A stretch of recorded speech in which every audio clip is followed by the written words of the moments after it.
में मेहनत की है, क्योंकि आजकल दिल्ली पुलिस हम पे ज़्यादा मेहरबान है। दिल्ली पुलिस मेहरबान है और इस बात से हमको कोई दिक्कत नहीं है। एक्चुअली इस बात से हम लोग खुश हैं कि पुलिस अगर विपक्ष को डंडा ना मारे, पुलिस अगर विपक्ष के कुर्ते ना फाड़े, पुलिस अगर विपक्ष को डिटेन ना करे, हिरासत में ना डाले, पुलिस अगर विपक्ष को जेल में डाले, ईडी अगर विपक्ष के नेताओं को परेशान ना करे, सीबीआई आपके घर पे रेड ना मारे, इनकम टैक्स का छापा ना मारे, तो समझिए आप देश के लिए लड़ नहीं रहे हैं। और हम दिल्ली पुलिस को धन्यवाद देना चाहते हैं कि हम देश की जनता के लिए लड़ रहे हैं और आपकी एक एक परेशानी को झेलने के लिए तैयार हैं। लेकिन एक बात हम दिल्ली पुलिस के सिपाहियों को जरूर कहना चाहते हैं। भाई साहब, आप आते हैं साधारण परिवार से, आप आते हैं किसान मजदूर के परिवार से, आप आते हैं गरीब परिवार से। आप जो हमारे ऊपर डंडा चला रहे हैं ना, एक्चुअली आप अपने ही भविष्य पे और अपने ही मुद्दों के ऊपर डंडा चला रहे हैं। इस बात को याद रखिएगा, इस बात को याद रखिएगा। और रिकॉर्ड तो करते ही आप लोग, बढ़िया सा रिकॉर्ड करके गृह मंत्री को सुना दीजिएगा। इस बात को याद रखिएगा कि डीसीपी साहब प्रमोट होकर के चले जाएंगे, डीजीपी बन जाएंगे, लेकिन जो आज इस देश की आर्मी के साथ हो रहा है वो बात किसी दिन किसी भी पुलिस के साथ हो सकता है। इस बात को याद रखिएगा, इस बात को याद रखिएगा कि आज जिस तरीके से देश के लिए जो सम्मान की बात है, जो सर्वोच्च बलिदान की बात है, अगर उनकी नौकरी को ठेके पे किया जा रहा है तो कल आपकी नौकरी को भी ठेके पे किया जा सकता है। इसीलिए कांग्रेस पार्टी पिछले 12 तारीख से यह सत्याग्रह कर रही है। लेकिन यह जो सत्याग्रह है, जंतर मंतर पे जो सत्याग्रह हो रहा है, इस सत्याग्रह का मूल कारण यह भी है कि हम सिर्फ अपने नेता को नहीं बचाना चाहते हैं।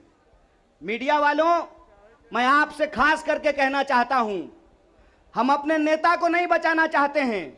एक कहावत है, सच को आंच नहीं होता है। हमको अपने नेता की चिंता नहीं है। हमारा नेता कुछ गलत नहीं किया और सरकार उसका कुछ गलत नहीं कर सकती, इस बात को याद रखिएगा। हमको अपने नेता की चिंता नहीं होती है। और हम इस सरकार को कहते हैं, साहेब, हर चीज का एक मंत्र नहीं होता है।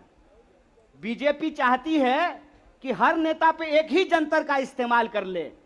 तो मैं भाजपाइयों को कहना चाहता हूं, रे भाजपा वालों, ये राहुल गांधी हैं, इंदिरा गांधी के परिवार से आते हैं, राजीव गांधी के बेटा हैं, आतंकवादी से नहीं डरे। तुम तो वैसे भी माफी मांगने वाले लोग हो भाई, तुमसे क्या डरेंगे यार। ईडी उडी से डर नहीं लगता है। ईडी से हम अपने नेता को नहीं बचाना चाहते हैं। हम बस इस देश की जनता को बताना चाहते हैं कि ईडी इनके घर पे आया क्यों है। ईडी इनके घर पे इसलिए आया है कि मोदी जी को कोई साधु बता दिया है कि विपक्ष के सारे नेताओं पे एक ही कैप्सूल इस्तेमाल कीजिए। एक कैप्सूल सबके ऊपर बराबर लागू नहीं होता है। सब धन 22 पसेरी नहीं होता है। इनको लगता है कि एक बार ईडी भेज देंगे तो कांग्रेस पार्टी डर जाएगी, कांग्रेस के कार्यकर्ता डर जाएंगे और चुप होकर के बैठ जाएंगे कि देखो देखो इसके नेता के ऊपर ईडी आ गया है तो कार्यकर्ता को कौन पूछता है। कांग्रेस पार्टी के अंदर इस बात का जज्बा है कि अगर हम देश को अंग्रेजों से आजाद करा सकते हैं तो इस देश को हम अंग्रेजों के चापलूसों से भी मुक्त कराएंगे। इस बात को याद रखिएगा, इस बात को याद रखिएगा कि आपने देश के साथ जो खिलवाड़ किया है उस खिलवाड़ के खिलाफ हैं हम। उस खिलवाड़ के खिलाफ क्यों हैं हम? कि आपने इस देश को सपना दिखा करके, आपने इस देश के लोगों को उम्मीद जगा करके उनके साथ धोखा किया है। ये हम नहीं बोले थे, श्री 108 श्री माननीय प्रधानमंत्री जी बोले थे कि हर साल 2 करोड़ नौकरी दी जाएगी। क्या मीडिया वाले? मोदी जी बोले थे ना कि हम बोले थे? अरे बोलिए ना महाराज, आपको भी बोलना पड़ेगा, याद रखिएगा इस बात को। सबकी बारी आएगी, इस बात को याद रखिएगा। अरे हमारे लिए क्या है, जब तक जेल में चना रहेगा, आना जाना लगा रहेगा, हमको कोई दिक्कत नहीं है। लेकिन बारी सबकी आएगी, इस बात को याद रखिएगा। कहे थे ना मोदी जी कि हर साल 2 करोड़ रोजगार देंगे, बोले थे कि नहीं बोले थे? अरे बोलिए ना, आप कांग्रेस के कार्यकर्ता हैं, भाजपा के थोड़ी हैं कि डर जाएंगे, बोलिए। बोले थे ना, बोले थे ना कि महंगाई कम होगी, बोले थे ना खाते में 15 लाख रुपया आएगा, बोले थे ना अच्छा दिन आएगा। आया क्या? मोदी जी के स्टाइल में पूछूं क्या, आया क्या? अब नया जुमला आया है, अब नया जुमला आया है कि हम अग्निपथ लेकर के आए हैं। एगो भाजपा का नेता ईमानदार है, कैलाश विजयवर्गीय को धन्यवाद देना चाहिए। कम से कम उसने इस देश के नौजवानों की शंका दूर कर दी। उन्होंने बता दिया भाजपा की नई योजना है तैयार, भाजपा ऑफिस में सभी नौजवान बनेंगे चौकीदार। यही योजना है ना। लेकिन मैं कहता हूं विजयवर्गीय जी, आपका बेटा बल्ला बहुत बढ़िया चलाता है, अफसर पे बैठ चला रहा था, उसको बीजेपी ऑफिस में क्यों नहीं सिक्योरिटी गार्ड बना देते हैं? मंत्री का बेटा बनेगा सेक्रेटरी, मंत्री का बेटा बनेगा बीसीसीआई का सेक्रेटरी, और किसान मजदूर का बेटा बनेगा भाजपा ऑफिस में सिक्योरिटी गार्ड। हाय रे हिपोक्रेसी, इसी को हिपोक्रेसी कहते हैं ना। और बेईमानी किसको कहते हैं? देश की जनता को लगा कि जब मोदी जी बोल रहे हैं तो सच ही बोलेंगे। मोदी जी की हर बात को मान लिया देश के लोगों ने। मोदी जी ने कहा दीपक जलाओ तो देश ने दीपक जलाया, मोदी जी ने कहा बत्ती बुझाओ तो देश ने बत्ती बुझाया, मोदी जी ने कहा थाली बजाओ तो देश ने थाली बजाया। सब कुछ किया इस देश ने। लेकिन देश अब तक इंतजार कर रहा है कि मोदी जी जो हमको कहे थे उसमें से एक भी चीज पूरा नहीं किए हैं।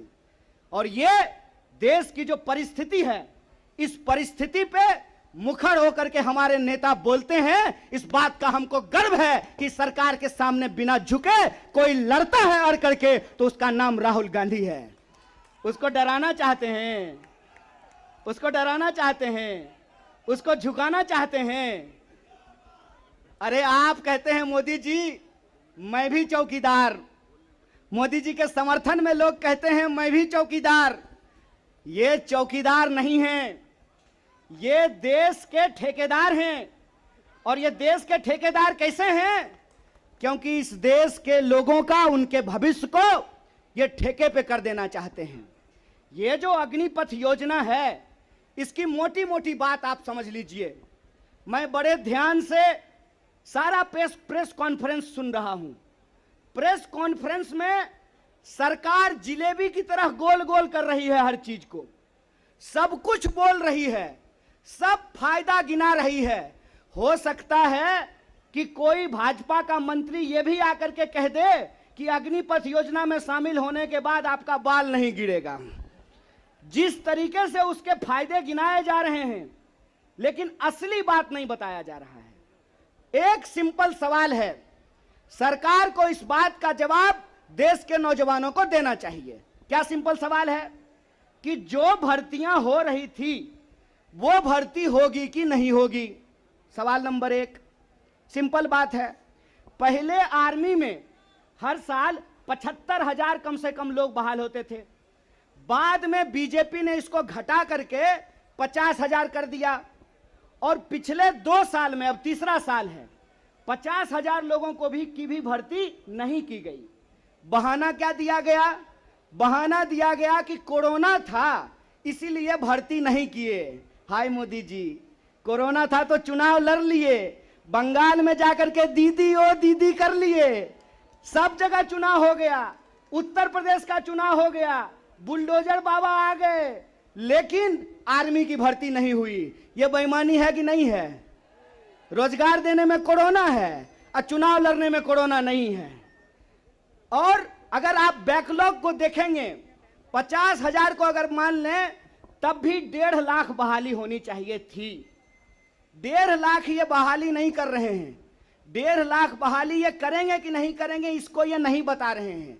ऊपर से ये एक नया योजना लेकर के आ गए हैं। तो एक ना छोटा सा कहानी हमको याद आ रहा है। बच्चा बहुत जोर जोर से रो रहा था, कहा मम्मी दूध पिला दो, दूध पिला दो। मम्मी उसको उठा करके अलमीरा पे बिठा दी। बच्चा मम्मी को यह नहीं कहता है कि मम्मी दूध पिला दो, बच्चा चिल्ला चिल्ला करके कह रहा है कि मम्मी अलमीरा से नीचे उतार दो, नीचे उतार दो। लोग मांग रहे थे हर साल 2 करोड़ नौकरी, इन्होंने हर साल 2 करोड़ नौकरी नहीं दी, ऊपर से एक नया योजना लेकर के आ गए हैं। पूरा का पूरा भाजपा के तंत्र को उसमें लगा दिए हैं कि आप बताइए कि अग्निपथ के क्या फायदे हैं। अरे सिंपल सी बात है, बिहार में एक कहावत है, नहाया हुआ शरीर और खाया हुआ शरीर नहीं छुपता है। जो चीज अच्छी होती है उसका फायदा बताने का जरूरत नहीं होता है।